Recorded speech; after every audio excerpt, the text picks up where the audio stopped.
സാറേ, നമ്മുടെ വിദ്യാഭ്യാസ മേഖലയിലെ ഉദ്യോഗാർത്ഥികൾ അതീവ ആശങ്കാകുലരാണ്. കാരണം പല പല മാറ്റങ്ങളാണ്. ആശങ്കയ്ക്ക് അടിസ്ഥാനമില്ലെങ്കിൽ പോലും ഒരുപാട് ആശങ്കകളുണ്ട്. ഒന്ന്, കേട്ടറ്റ് വേണോ വേണ്ടേ? രണ്ട്, LP-UP നിയമനം അസ്ഥാനത്താകും. പിന്നെ ഇന്റഗ്രേറ്റഡ് ആയിട്ടുള്ള കോഴ്സുകൾ വരുന്നു. ഇതൊക്കെ അതെ, DLD ഇല്ലാണ്ടാകുന്നു എന്നൊരു വാർത്ത. ഇങ്ങനെ ഒരുപാട് വെല്ലുവിളികൾക്ക് നടുവിലാണ് നമ്മുടെ ഉദ്യോഗാർത്ഥികൾ. അപ്പൊ ഇത്തരത്തിലുള്ള പരീക്ഷകൾക്ക് തയ്യാറെടുത്താൽ അത് നമുക്ക് പണമുണ്ടാക്കാനുള്ള ഒരു സ്കോപ്പ് മാത്രമാണോ അത് തരുന്നത്? അതോ ഇതൊക്കെ പഠിക്കുന്നതിൽ എന്തെങ്കിലും അടിസ്ഥാനമുണ്ടോ? ഇതൊക്കെ കുട്ടികളുടെ നമുക്ക് വളരെ ഡീറ്റെയിൽ ആയിട്ട് പറയുന്ന സംഭവം. തീർച്ചയായിട്ടും. അതേപോലെ കാദർ കമ്മിറ്റി റിപ്പോർട്ട് അതും നടപ്പിലായാലും വലിയ മാറ്റങ്ങളായിരിക്കും സംഭവിക്കുക. നമ്മൾ മലയാളത്തിൽ ഒരു പ്രയോഗമില്ലേ, മാറ്റമില്ലാത്തത് മാറ്റത്തിന് മാത്രമല്ല. അത് തീർച്ചയായിട്ടും എല്ലാ കാലത്തും ഉണ്ടാവും. ഇപ്പൊ 1 year B.Ed ആയിരുന്നു സാറ് ചെയ്യുന്ന ലാസ്റ്റ് ബാച്ച്. അന്ന് അഡ്മിഷൻ കിട്ടിയിട്ട് പോകാതിരുന്ന ഞാൻ തൊട്ടടുത്ത വർഷം 2 year B.Ed ചേർന്നു പഠിക്കുന്നു. പക്ഷെ എനിക്കതിൽ സന്തോഷമുള്ളൂ. അതിന്റെ മാറ്റങ്ങൾ ഞാൻ അക്സെപ്റ്റ് ചെയ്ത് എനിക്ക് ഭയങ്കരമായിട്ട് എൻജോയ് ചെയ്യാനൊക്കെ പറ്റിയ ഒരു കാലഘട്ടമായിരുന്നു. അപ്പൊ 1 year B.Ed എടുത്തവർ അഡ്വാൻറ്റേജ് ആയിട്ട് അവർ പറയുന്നുണ്ട്. അപ്പൊ തീർച്ചയായിട്ടും. അതേപോലെ M.Ed 1 year B.Ed M.Ed ആയിരുന്നു, മാറി 2 year M.Ed ആയി. ഞാൻ അത് 2 year M.Ed എടുത്ത ഒരാളാണ് ഞാൻ. അപ്പൊ അത് ഇങ്ങനെ മാറിക്കൊണ്ടിരിക്കും. ഇതിനോടുള്ള താല്പര്യം ഉണ്ടോ എന്നുള്ളിടത്താണ് ഈ ഇതിന്റെ ഒരു പോണോ വേണ്ടയോ, ജോലി ചെയ്യണോ വേണ്ടോ എന്നുള്ളതൊക്കെ കാര്യങ്ങൾ. ഒരാൾക്ക് അധ്യാപനാവാൻ ഒരാഗ്രഹം ഇല്ലാത്ത ഒരാൾക്ക് പോയിട്ട് പ്രത്യേകിച്ച് കാര്യമൊന്നും ഉണ്ടാവില്ല. കാരണം ഒരുപാട് നാളത്തെ ഒരു എഫേർട്ടും ആ താല്പര്യത്തിലൊക്കെ പോയാൽ മാത്രമേ നടക്കുള്ളൂ. നിങ്ങൾ അധ്യാപകരാവാൻ ആഗ്രഹിക്കുന്നുണ്ടെങ്കിൽ 12th മുതൽ അതിനുള്ള സാധ്യതയുണ്ട്. 12ാം ക്ലാസ് കഴിഞ്ഞ് പണ്ട് DLD പൊക്കൊണ്ടിരുന്നത്. അപ്പൊ DLD എന്ന് പറയുന്ന കോഴ്സ് നിലവിലുണ്ട് കേട്ടോ. അത് കുറച്ച് നാളുകൂടി എന്തായാലും ഉണ്ടാവും. 2030 വരെ അങ്ങനെയൊക്കെ തന്നെ ഉണ്ടാവും. DLD-ഉം B.Ed-ഉം ഉണ്ടാവും.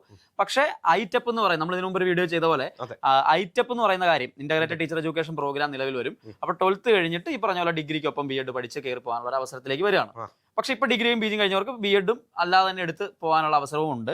അതേപോലെ ഇപ്പൊ നമ്മളോട് ഏറ്റവും കൂടുതൽ ആൾക്കാർ ചോദിക്കുന്നത് M.Ed പഠിക്കുന്ന ഒരു കാര്യം ഉണ്ടോ എന്നുള്ളത്. കാരണം സാറ് നേരത്തെ ചോദിച്ചാൽ കേറ്ററ്റ് നിർബന്ധമാകുമോ, സെറ്റും M.Ed-ഉം ഒക്കെ ഉണ്ടെങ്കിൽ അതിന് ഈക്വലൻസി ഉണ്ടോ എന്നൊരു കൺഫ്യൂഷൻ ഉണ്ടല്ലോ.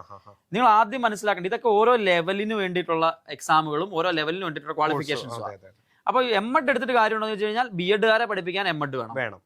പിന്നെ കേരള സർക്കാർ ഹയർ സെക്കൻഡറി അധ്യാപകർക്കുള്ള ക്വാളിഫിക്കേഷൻ തീരുമാനിക്കാനുള്ള അവർക്ക് അതിനുള്ള ഇതുണ്ട്. അതായത് അതിനുള്ള റെസ്പോൺസിബിലിറ്റിയും അത് അവരുടെ അവകാശമാണ്.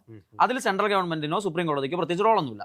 അപ്പൊ അതുകൊണ്ട് തന്നെ കേരള സർക്കാരിന്റെ നിലവിലത്തെ റൂൾ പ്രകാരം സെറ്റോ M.Ed ഉള്ളവർക്ക് ഹയർ സെക്കൻഡറി പഠിപ്പിക്കാം. അതിന് അധികകാലം വലിയ മാറ്റമൊന്നും ഉണ്ടാവാൻ സാധ്യതയിൽ ഇങ്ങനെ തന്നെ പോകാനാണ് സാധ്യത.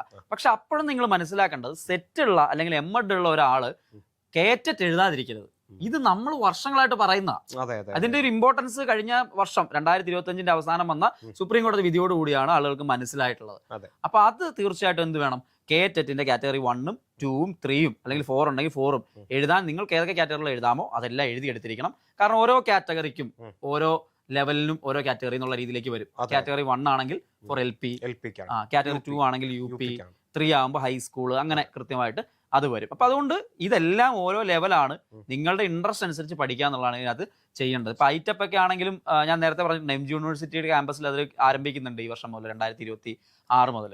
അപ്പൊ ആ മാറ്റങ്ങൾക്കനുസരിച്ച് നിങ്ങളുടെ ഇൻട്രസ്റ്റിനെ കാറ്റർ ചെയ്ത് കൊണ്ടുവരിക എന്നുള്ളതാണ്. പിന്നെ അവസരങ്ങൾ ഉണ്ടാവുക എന്നുള്ളൊരു ചോദ്യം 2 രീതിയിൽ വേണം അതിനെ കാണാനായിട്ട്. ഒന്ന്, നേരത്തെ പറഞ്ഞ പോലെ LP-UP ഉദ്യോഗാർത്ഥികൾ നേരിടുന്ന ഒരു പ്രതിസന്ധിയും വലിയ വാർത്തകളാവുന്നുണ്ട് അല്ലെ, സമരങ്ങളും കാര്യങ്ങളൊക്കെ അതിന്റെ ഭാഗമായിട്ടൊക്കെ നമ്മുടെ അധ്യാപകരടക്കം അതിൽ പോകുന്നുണ്ട്. അപ്പൊ അതില് ഞാൻ ആദ്യം തന്നെ പറയട്ടെ, LP-UP എന്നുള്ള ഒരു പ്രയോഗം നമ്മൾ രണ്ടും ചേർത്തേ പറയാം, ഒറ്റ പദമാണ്. അതാണ്. അപ്പൊ അതൊരു പ്രശ്നമാണ്. കാരണം നിയമനമേ ഇല്ല എന്ന് പറയുന്ന രീതിയിലുള്ള ഒരു ചർച്ച പൊതുസമൂഹത്തിൽ വരുന്നുണ്ട്. ഞാൻ വിലയിരുത്തുന്നിടത്തോളം LP നിയമനങ്ങൾ നടക്കുന്നുണ്ട്. UP-ക്ക് കുറച്ച് ആ സമയത്ത് കുറഞ്ഞിട്ടുണ്ട്. ഇതാണ് ചർച്ചയാവുന്നത്. അതുപോലെ തന്നെ ചില പർട്ടിക്കുലർ ജില്ലകളിൽ കുറവാണ്, വളരെ കുറവാണ്. മറ്റു ചില ജില്ലകളിൽ വളരെ കൂടുതലുണ്ട്. വളരെ കൂടുതൽ നമുക്ക് പറയാൻ പറ്റില്ല കേട്ടോ, കാരണം കഴിഞ്ഞ തവണത്തെ അത്രയും ഇല്ല. നമ്മൾ കഴിഞ്ഞ ദിവസം ഒരു ഇന്റർവ്യൂ നടത്തി അഞ്ജലിയുമായിട്ട്. അപ്പൊ അഞ്ജലി പറഞ്ഞൊരു കാര്യമുണ്ട്, 22 പേർക്കാണ് ഒരുമിച്ച് അഡ്വൈസ് പോയിട്ടുള്ളത് അവരുടെ ഇതില്. അപ്പൊ അത് തീർച്ചയായിട്ടും സാഹചര്യങ്ങൾ മാറുന്നതിനനുസരിച്ച് അത് മാറി മറിഞ്ഞു വന്നുകൊണ്ടിരിക്കും. ഓരോ 3 വർഷം കൂടുമ്പോഴും ഇതിന്റെ പുതിയ ലിസ്റ്റുകൾ വന്നുകൊണ്ടിരിക്കും, പുതിയ റൂൾസ് വന്നുകൊണ്ടിരിക്കും. ഇപ്പം നമ്മൾ നാസിം സാർ എപ്പോഴും പറയാറില്ലേ, ഈ റേഷ്യോ 30:1 എന്നുള്ളതാണ് റേഷ്യോ. അപ്പൊ ഭാവിയിൽ ഒരു പക്ഷേ കുട്ടികളുടെ ജനന നിരക്ക് കുറഞ്ഞുകൊണ്ടിരിക്കുകയാണ്. അങ്ങനത്തെ മാറ്റങ്ങൾ വരുമ്പോൾ റേഷ്യോയ്ക്ക് വ്യത്യാസം വന്നാലൊക്കെ ഈ പറയുന്ന രീതിയിൽ മാറ്റങ്ങൾ വരാൻ സാധ്യത. അപ്പൊ റൂൾസ് ഒക്കെ മാറും. അങ്ങനെ വന്നു കഴിയുമ്പോൾ ചില വർഷങ്ങളിൽ ചില ലിസ്റ്റിൽ നല്ല രീതിയിൽ എടുക്കും, ചില ലിസ്റ്റിൽ കുറച്ച് എടുത്തു മാറുന്ന സാഹചര്യം ഉണ്ടാവും. വാട്ടവർ ആദ്യ റാങ്കുകൾക്ക് വേണ്ടിയിട്ട് മത്സരിക്കുക, കഠിനമായി പരിശ്രമിക്കുക. അതാണ് അതിനകത്തൊരു സംഭവം എന്ന് പറയുന്നത്. അതിൽ നെഗറ്റീവ് അടിച്ചിരിക്കേണ്ട കാര്യമൊന്നുമില്ല. കാരണം നമ്മുടെ തന്നെ വിദ്യാർത്ഥികൾ ഇനി ഒരുപാട് പേര് നമ്മുടെ അനുഭവങ്ങൾ പങ്കുവയ്ക്കാൻ വരുന്നുണ്ട്, സർവീസിൽ കയറിയ ആൾക്കാർ. അപ്പൊ അത് തീർച്ചയായിട്ടും നല്ലൊരു അവസരമായിരിക്കും. നേടിയെടുക്കുക എന്നുള്ള ഉറച്ച വിശ്വാസത്തിൽ അതിലേക്ക് പോവുക എന്നുള്ളത്. പിന്നെ സാർ അത് ചോദിച്ച പോലെ HSA കാര്യം അല്ലെ, നമ്മുടെ ഒരുപാട് ഉദ്യോഗാർത്ഥികൾ HSA ജോലിയിലുണ്ട്, അതാണ്. അപ്പൊ HSA എന്താണ്, HSA ഒരു സാധ്യത ഉണ്ടാവും സാർ എന്താ തോന്നുന്നത്?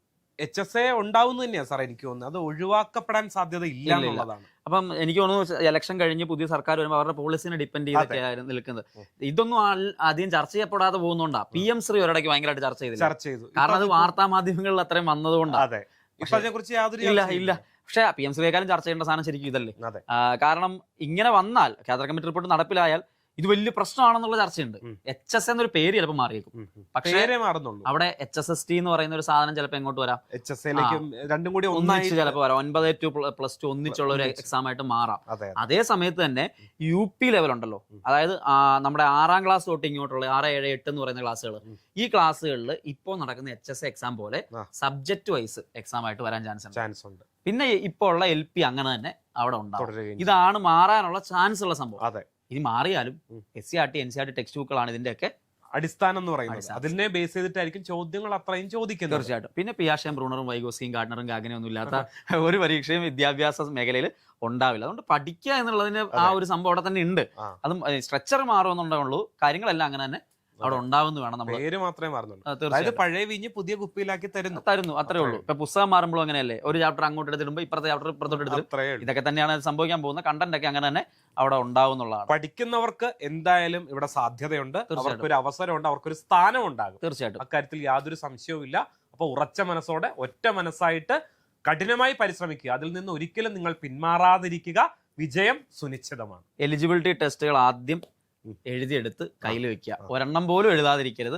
അതാണ് ഇനി രംഗത്തുണ്ടാകുന്ന ഏറ്റവും വലിയ ചേഞ്ച് എന്ന് പറയുന്നത്. സുപ്രീം കോടതി വിധിയിൽ ബാധകമായിക്കൊണ്ട് എല്ലാവർക്കും അത് നിർബന്ധമാകുന്ന ഒരു സാഹചര്യത്തിലേക്കാണ് വരും കാലങ്ങളിൽ പോകുന്നത്.